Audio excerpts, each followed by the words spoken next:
Good day, everyone. My name is Shenshen Espinosa, along with my co-reporters, Riza Yumul, Francesca Takutan, Mike Glenn Maborang, Donna May Santa Ana, Brent De Guzman, Singian Gracia, Kyla Bondok, Ian Viray, Angeline Torion, Francesca Camu, Jeramel Gutierrez, Arjan Makaspak, and Manyalong Ayen. And we are here today to present and discuss Module 7, Theories of Leadership, Controlling, and the Management Process. For the objectives at the end of this module, the learner should be able to first, know the importance of leadership and the leadership skill an engineering manager should possess. Second, familiarize about the importance of need for controlling and its types and process. Third, be able to identify the different management process and their importance to the organization. Leading is that management function which involves influencing others to engage in the work behavior necessary to reach organizational goals. The definition indicates that a person or group of persons tasked with managing a group must assume the role performed by leaders. While leading refers to the function, while leadership refers to the process. Leaders are said to be able to influence others because of the power they possess. Power refers to the ability of a leader to exert force on another. The power possessed by leaders may be classified according to various bases. They are as follows. First, legitimate power. A person who occupies a higher position has a legitimate power over a person in lower position within the organization. Second, reward power. When a person has the ability to give rewards to anybody who follows order or request, he is said to have reward power. Rewards may be classified into two forms, materials and psychics. Materials like money or other tangible benefits like cars, house and lot, and others, while psychic consists of recognition, praises, and etc. Third, coercive power. When a person compels another to comply with other through threats or punishment, he is said to possess coercive power. Punishment may take the form of demotion, dismissal, withholding of promotion, and etc. Fourth, referent power. When a person can get compliance from another because the latter would want to identify with the former, that person is said to have referent power. Fifth, expert power. Experts provide specialized information regarding their specific lines of expertise, the influence called expert power, and is possessed by people with great skills in technology. Nature of leadership. Leadership may be referred to as the process of influencing and supporting others to work enthusiastically toward achieving objectives.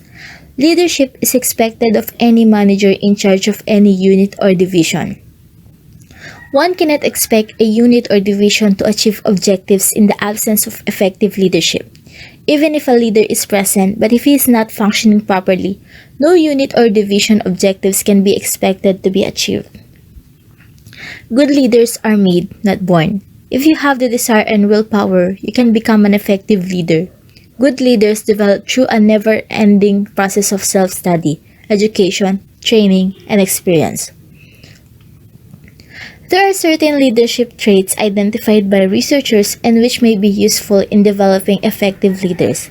These traits are a high level of personal drive, the desire to lead, personal integrity, self-confidence, analytical ability or judgment, knowledge of the company, industry or technology, charisma, creativity, and of course, flexibility. Personal drive. Persons with drive are those identified as willing to accept responsibility, possess vigor, initiative, persistence, and health. Drive is a very important leadership trait because of the possibility of failure in every attempt to achieve certain goals. If a chosen way to reach a goal is not as successful, a leader finds another way to reach it, even if precedes a succession of failed attempts. This will, of course, require a high level of personal drive from the leader. An example of person with a high level of personal drive is Paul Majorito, plant director of the Polo plant of San Miguel Corporation, in radically changing the problem-riddled polo plant to world-class brewery with modern technology and a workforce with a new attitude. How he was able to prove himself as a leader with enough drive is a feat worth emulating. Second is the desire to lead. There are some persons who have all the qualifications for leadership, yet they could not become leaders because they lack one special requirement, the desire to lead. Leaders have a strong desire to influence others. They demonstrate a willingness to take responsibility and possess the self-confidence required to convince their team of the rightness of the goals and decision.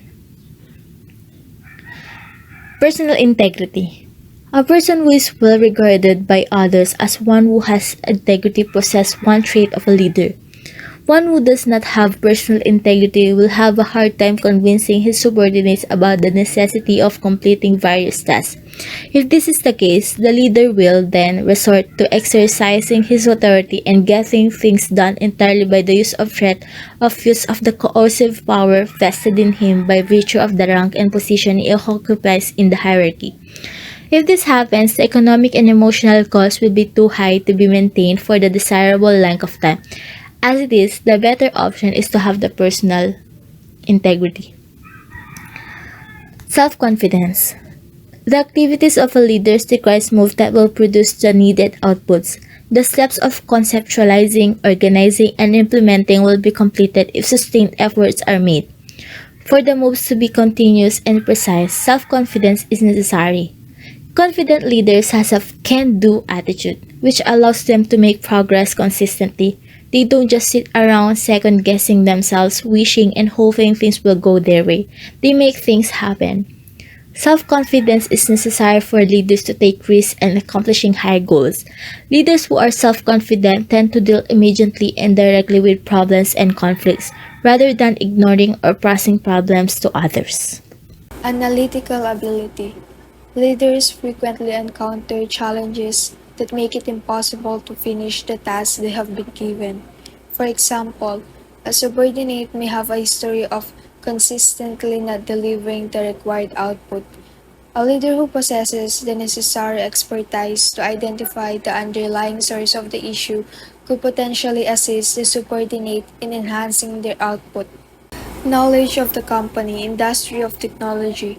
A leader who is knowledgeable about his business, his unit will be more capable to receive instructions from the industry to which the company belongs and from the technology used by that industry. Charisma.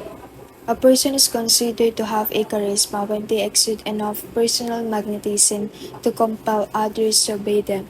People with charisma include George Washington, Elvis Presley, Adolf Hitler, Julius Caesar, and many others. The achievements they made were largely attributable to these qualities. Creativity. According to Ronnie Milievo, creativity is the capacity to integrate preconditions, experience, and data from different sources in a way that produces outcomes that are viewed as novel, valuable, and inventive as well as a clear resolution to a problem situation.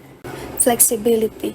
Individuals work differently in different ways. One will adjust their approach to vary from what works from another. A leader is considered flexible if they permit the scenario as long as the necessary outputs are produced again. Types of leadership. We have two types of leadership. First one is leadership skills.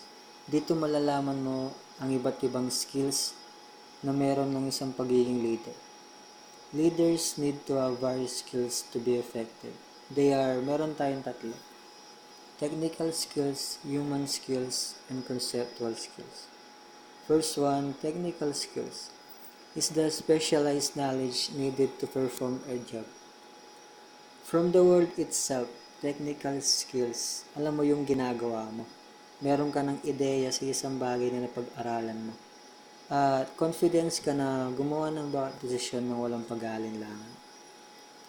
Second one, human skills. The ability of a leader to deal with people both inside and outside the organization. Apart from motivating, human skills include coaching, communicating, moral building, training, development, help and supportiveness, and delegating.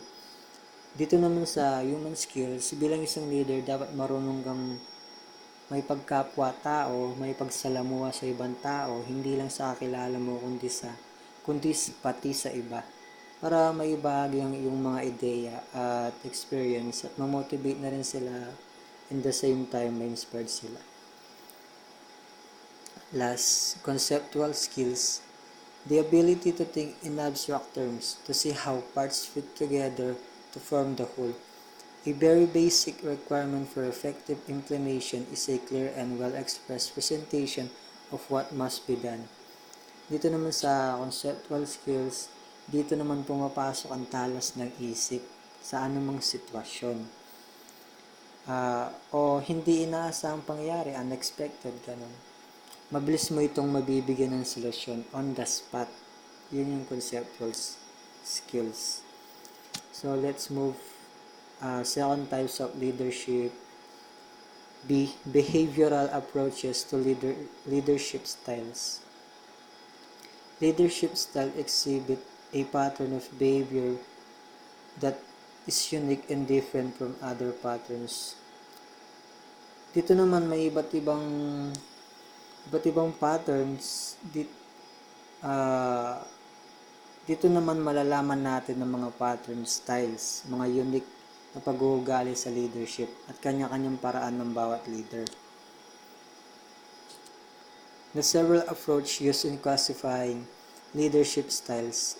They are follows. Tatlo to. According to the ways leaders approach people to motivate them. Dito sa una, sa pamamagitan ng pag-share ng iba't ibang experience ng leaders para ma-motivate ang iba at dito ma-approach nila ang mga tao. Second one, according to the way the leader uses power. Dito naman ginagamitan ng kapangyarihan ng ibang leader ang mga tao. Example ng pera. Kung mayaman ka at marami kang pera, mas malakas ka at marami kang ma-approach na tao.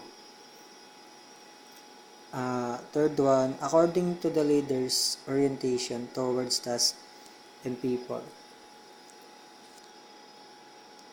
Dito pumapasok ang balancing ugnayan ng leader sa nasasakupan nito. Ang tunay na leader ay nauunawaan ng iba upang mas lalong mapadali ang goal sa objective nito. Let's move. Ways leaders approach people. Meron tayong two types dito, yung positive and negative leadership. There are two ways a leader may approach people to motivate them. So, una yung positive. When a leader approach emphasize rewards, the style used is positive. Reward may be economic like increased monthly salary. It may be non-economic like membership in an advisory committee. Emphasize rewards. Example na natin dyan, yun nga, monthly salary, sahod. Pag ang isang leader ay tinaas ang sahod ng kanyang nasasakupan, ay mas lalong namomotivate ito at nagpupursige dahil sa natatanggap nitong malaking pera.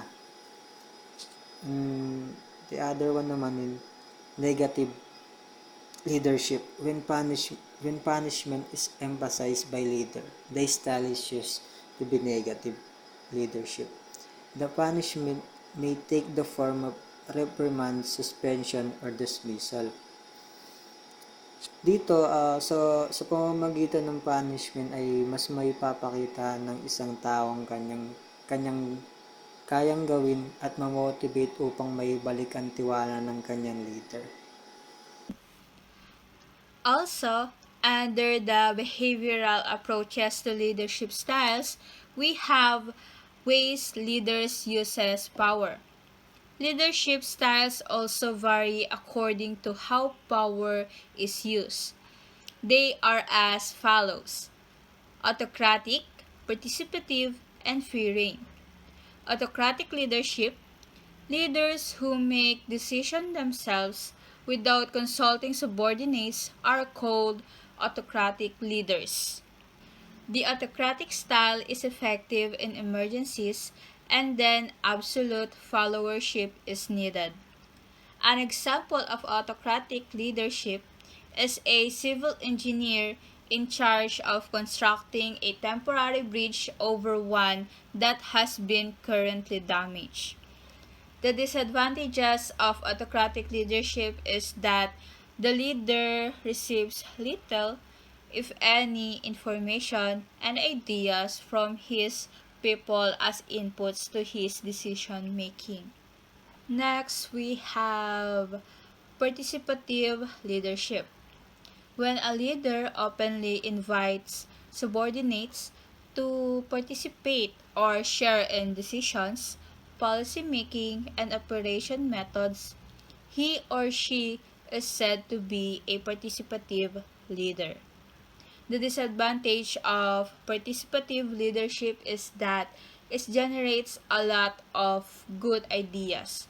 Another advantage is the increased support for decisions and reduction of the chance that they will be unexpectedly undermined.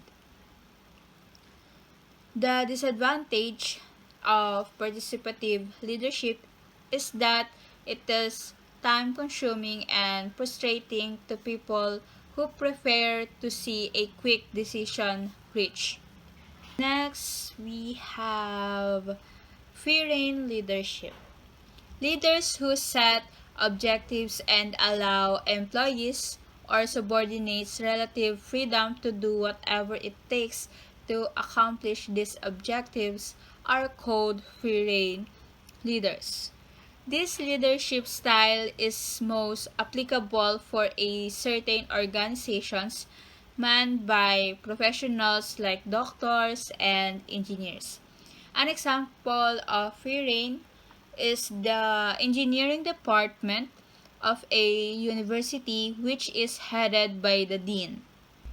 If free rein leadership fits the situation, there is full managerial delegation, resulting to optimum utilization of time resources.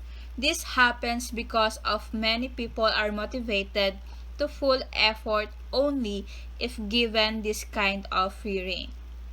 The weakness of free rein leadership is that there is very little managerial control and a high degree of risk.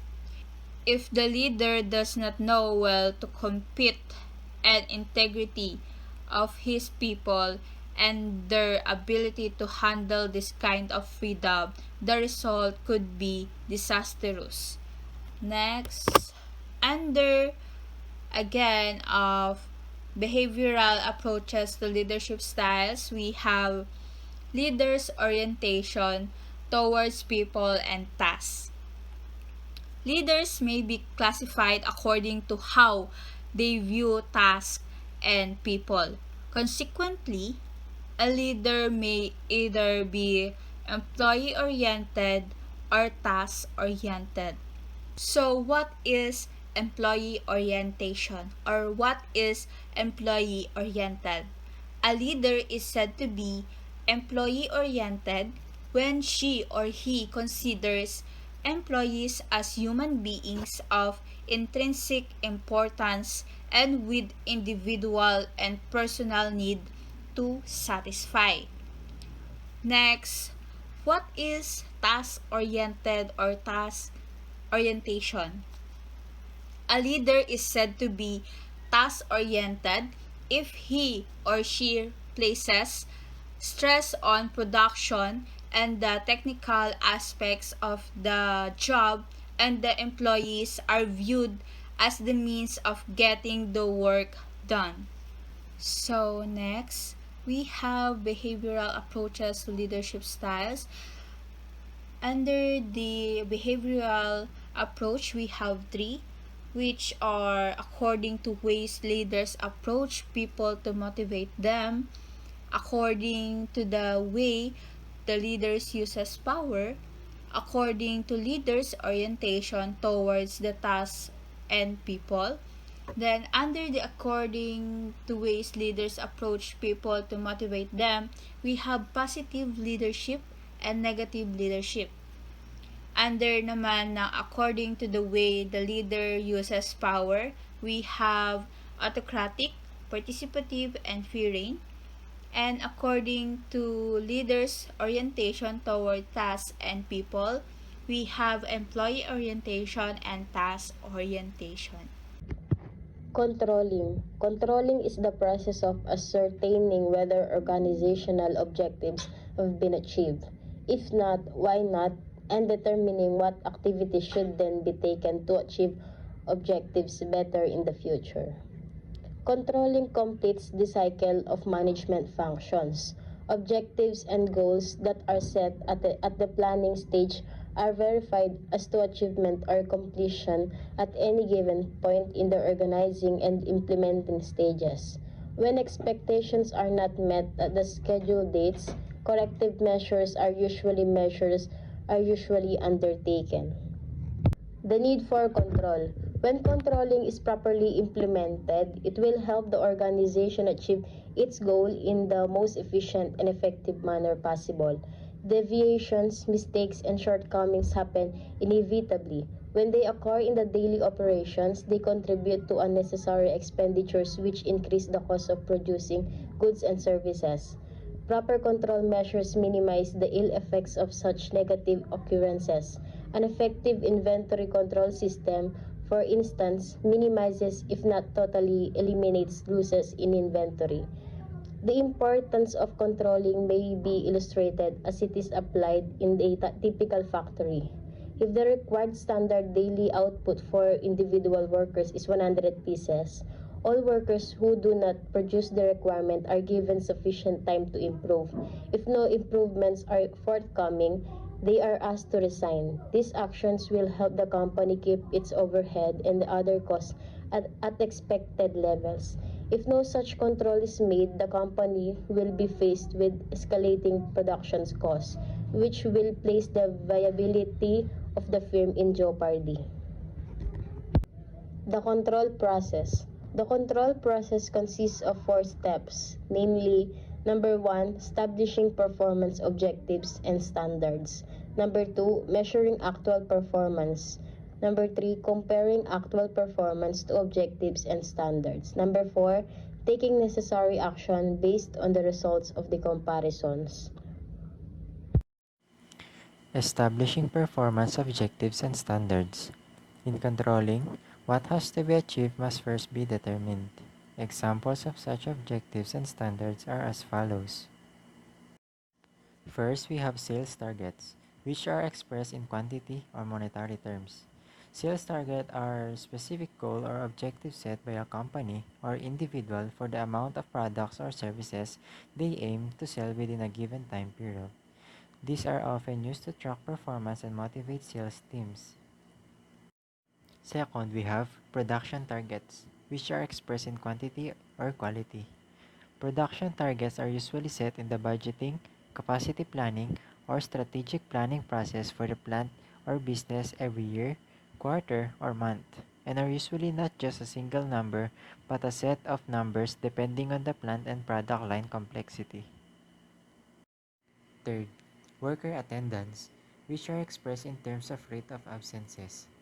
Worker attendance is the presence of your employees at their designated worksite during the required hours. In retail, worker attendance means an employee showing up for and fully working their scheduled shift for the day. Fourth, we have safety record, which is expressed in number of accidents for given periods. Safety record is the documented output of the safety management processes and activities, such as incident investigation reports, safety recommendations, related remedial action and their follow-up, safety assessment reports, and supporting materials relating with safety service reports. And lastly, the supplies used, which are expressed in quantity or monetary terms for given periods. Supplies are the items used to run the daily operations of a business, such as paper, labels, or boxes. whereas inventory items are the end products that you will eventually sell to your customers. Once objectives and standards are established, the measurement of performance will be facilitated. Measuring actual performance. There is a need to measure actual performance so that when shortcomings occur, adjustment could be made. The adjustment will depend on the actual findings. The measuring tools will differ from organization to organization as each have their own unique objectives. Some firms, for instance, will use annual growth rate as standard basis, while other firms will use some other tools like the market share approach and position in the industry. Comparing actual performance to objectives and standards. Once actual performance has been determined, this will be compared with what the organization seeks to achieve. Actual production output, for instance, will be compared with the target output. The organization assesses how well it has actually performed in a specific area, such as production output, and compares this with the predetermined target to gauge its success and identify areas for improvement. For example, a construction firm entered into a contract with the government to construct a 100-kilometer road within 10 months. It would be reasonable for management to expect at least 10 kilometers to be constructed every month. As such, this must be verified every month or if possible, every week. Taking necessary actions. The purpose of comparing actual performance with the desired result is to provide management with the opportunity to take corrective action when necessary. If in the situation cited earlier, the management of the construction firm found out that only 15 kilometers were finished after 2 months, then these actions may be undertaken. First, hire additional personnel. Second, use more equipment. Third, require overtime. By doing these actions, the organization aims to bolster its capabilities, address performance shortfalls, and move closer to achieving its desired results. These are the steps in the control process. First, establish the performance objectives and standards. Then, measure actual performance. Then, does actual performance match the standards? If yes, do nothing, then go back to establish performance objectives and standards. If no, then take the corrective actions. Then go back to the first step. Types of control and engineering management. In the realm of engineering management, effective control systems are crucial for ensuring that operations run smoothly and objectives are achieved. This report explores three distinct types of control: feed-forward control, concurrent control, and feedback control. Each type plays a pivotal role in managing resources, maintaining standards, and optimizing overall performance. The first type is feed-forward control. Feed-forward control involves anticipating potential problems and taking preventive measures before operations commence. This type of control aims to ensure that the necessary human and non-human resources are in place to mitigate risks and prevent wastage. An example of feed-forward control is the meticulous selection and hiring of skilled personnel in a chemical manufacturing firm, coupled with rigorous checks on materials to prevent defects. The second one is concurrent control. Concurrent control comes into play during ongoing operations when activities are monitored to detect variances from established standards. This type of control allows for real-time adjustments to ensure compliance with requirements. For instance, a construction firm's manager may monitor project progress and, if construction is behind schedule, take corrective actions such as hiring additional manpower to meet deadlines. And the last type is feedback control. Feedback control involves gathering information about completed activities to evaluate performance and derive steps for improvement. Corrective actions are implemented to enhance future activities and validate objectives and standards. An example of feedback control is a supervisor discovering that continuous overtime work for factory workers adversely affects output quality. Adjustments to the overtime schedule are made based on the feedback information obtained. Types of control and their relation to operations. In pre-operations phase, all three types of control are present, while in actual operations phase, only concurrent control is present. And lastly, in post-operations phase, the only type of control that is present is feedback control. Management process. Let's start with financial management. The finance function is an important management responsibility that deals with the procurement and administration of funds with the view of achieving the objectives of business. The finance function is one of the three basic management functions, including production and marketing. The determination of fund requirements. Any organization, including the engineering firm, will need funds for the following specific requirements: to finance daily operations, to finance the firm's credit services, to finance the purchase of inventory, to finance the purchase of major assets. Financing daily operations. The day-to-day operations of the engineering firm will require funds to take care of expenses as they come. Money must be made available for the payment of wages and salaries, rent, taxes, power and light, marketing expenses like those for advertising, entertainment, travel expenses, telephone, telegraph, stationery and printing, and etc. Administration expenses like for those auditing, legal and services, and etc. Financing the firm's credit services. Businesses often need to offer credit to customers, and engineering companies can offer cash or 90-day credit extensions. Construction firms must also finance government initiatives that will be completed and paid for later. Financing the purchase of inventory. For many businesses, keeping a sufficient inventory on hand is essential to ensure they are available when needed. Raw materials, supplies, and parts must be stored. Since many businesses are unable to handle delays in the delivery of the unnecessary material inputs for the production process, this must always be on hand. Financing the purchase of major assets. Corporations occasionally need to buy significant assets. Capital assets like land, plant, and equipment will need to be invested in when senior management wishes to expand. It goes without saying that long-term funding resources are required for the acquisition of significant assets. The sources of funds. To finance its various activities, the engineering firm will have to make use of each cash inflows coming from various sources, namely cash sales, collection of accounts receivables, loans and credits, sales of assets, ownership contributions, advance from customers. First, we have cash sales. Cash is derived when the firm sells its products or services. Next is the collection of accounts receivables. Some engineering firms extend credits to customers when these are settled. Cash is made available. Loans and credits. When other sources of financing are not enough, the firm will have to resort to borrowing. And next is sales of assets. Cash is sometimes obtained from the sale of the company's assets. Next is ownership contributions.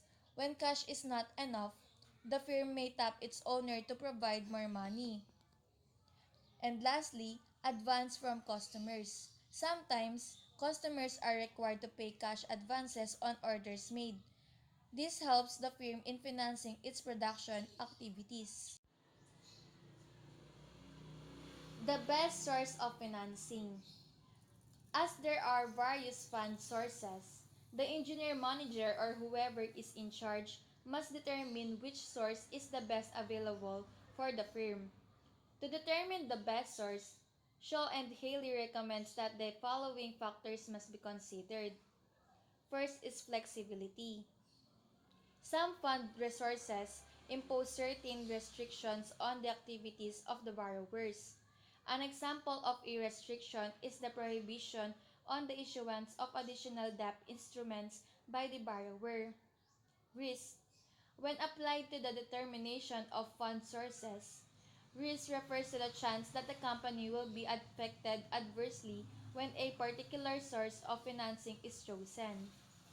Next, we have risk. When applied to the determination of fund sources, risks refer to the chance that a company will be affected adversely when a particular source of financing is chosen. Next is income. The various sources of funds, when availed of, will have their own individual effect in the net income of the engineering firm. When the firm borrows, it must generate enough income to cover the cost of borrowing and still be left with sufficient returns for the owners. Next is control. When new owners are taken in because of the need for additional capital, the current group of owners may lose control of the firm. If the current owners do not want this to happen, they must consider other means of financing. Next is timing. The financial market has its up and downs. This means that there are times when certain means of financing provide better benefits than at other times. The engineer manager must, therefore, choose the best time for borrowing or selling equity. Next, other factors like collateral values, floating costs, speed, and exposure. Collateral values. Are there assets available as collateral? Flotation costs. How much will it cost to issue bonds or stocks? A bond is a certificate of indebtedness issued by a corporation to a lender. It is a marketable security that the firm sells to raise funds. Stocks represents ownership of corporation where many investors are placing their money on them. Next is speed. How fast can the funds required be raised? And lastly, exposure. To what extent will the firm be exposed to other parties?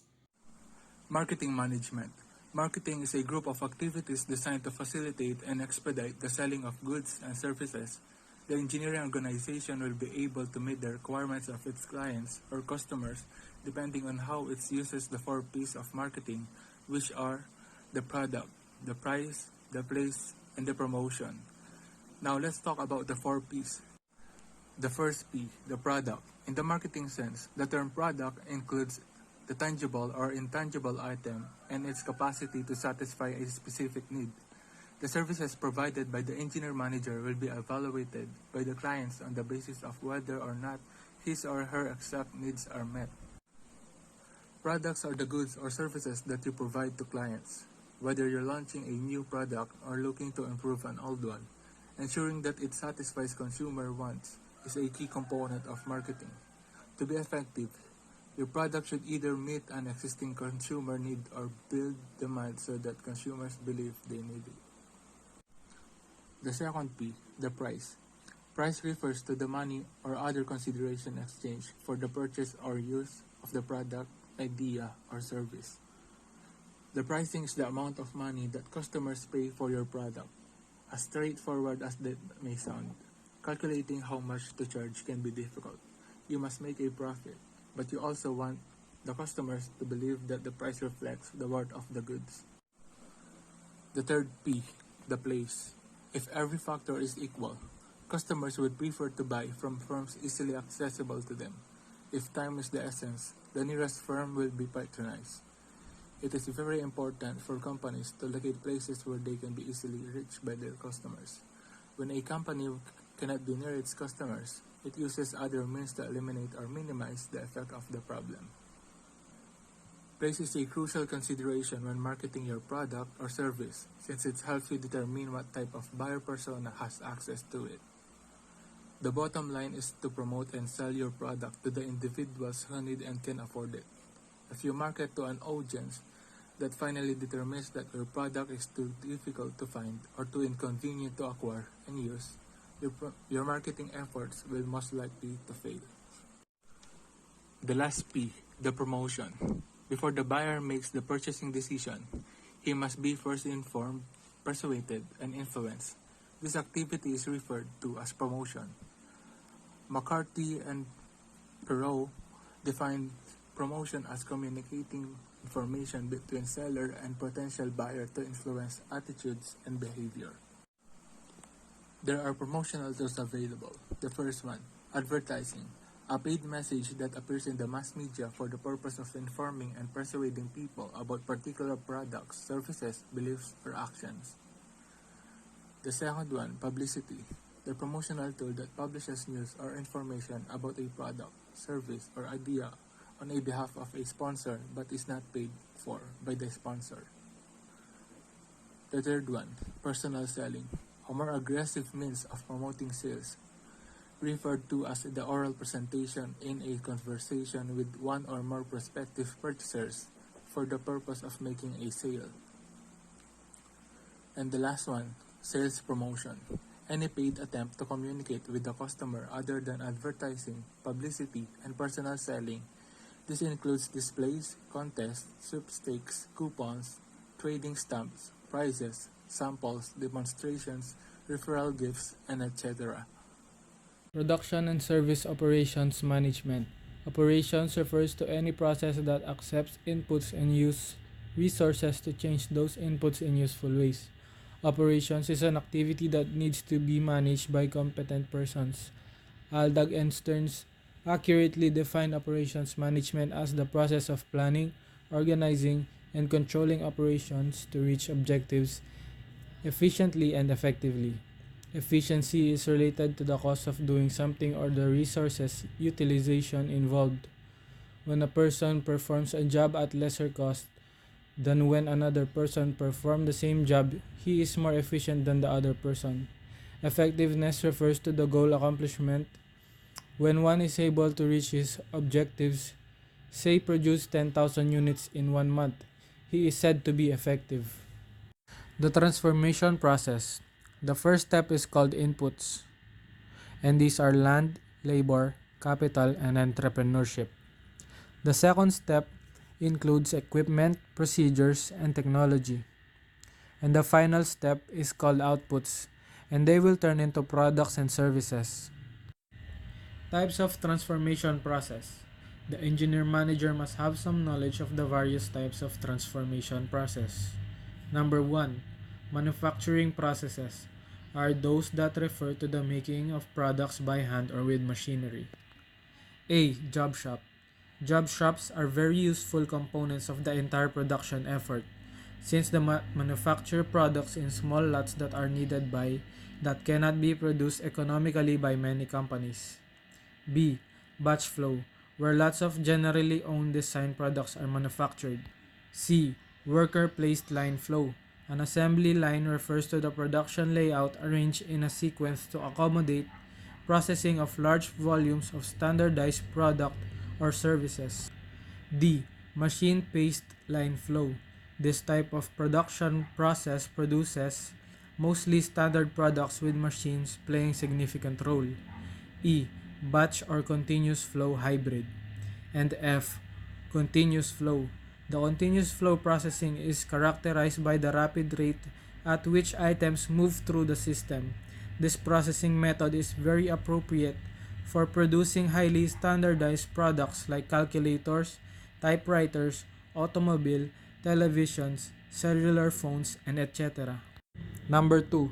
Service processes are those that refer to the provision of service to persons by hand or with machinery. A. Service factory offers a limited mix of services which results to some economies of scale in operation. This is also affords the company to compete in terms of price and speed of producing the service. B. Service shop provides a driver mix of service. The layout used are those for job shops or fixed positions and are adaptable to various requirements. C. Mass service. A mass service company provides service to a large number of people simultaneously. A unique processing method is therefore necessary to satisfy this requirement. To be able to serve many people, mass service companies offer limited mix of services. D. Professional service. These are companies that provide specialized service to other firms or individuals. The last part of this module is the important parts of productive system.